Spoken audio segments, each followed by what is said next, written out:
Hi friends, నేనైతే ఈ 2 days అయితే జిమ్ చేయలే. ఎందుకంటే మా ఒక 1 వీక్ కంటిన్యూ చేసేసరికి లెగ్ స్ట్రెయిన్ ఎక్కువ అయిపోయి లెగ్ పెయిన్ వచ్చింది.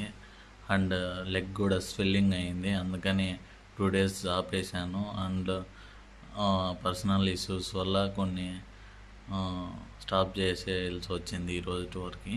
2 డేసే అంటే నిన్న మొన్న. సో మళ్ళీ ఈరోజు నేను డైలీ చేస్తాను, ఖచ్చితంగా మిస్ అవ్వకుండా. ఎందుకంటే ఇది ఎవరి గురించి చేయడం అనేది కాదు, నా గురించి, నా హెల్త్ గురించి నేను చూడడము.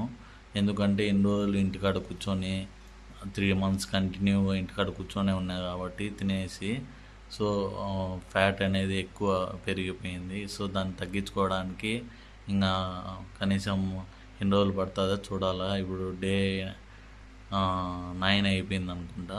సో ఇంకా డే 10 ఏంటి కంటిన్యూ డైలీ పెడతాను వీడియోస్. డైలీ అయితే కంటిన్యూగా చేస్తాను. ఇంకా చూద్దాం, మధ్యలో మళ్ళీ స్ట్రెయిన్ అవ్వకుండా ఉండాలని కోరుకుంటాను నేనైతే లెగ్ అయితే. ఎందుకంటే ఇప్పటికి అయినా కూడా నేను లెగ్స్ చేయడం లేదు, అండ్ కూర్చొని చేసే ఎక్సర్సైజెస్ మాత్రమే చేస్తున్నాయి ఇప్పటికి కూడా.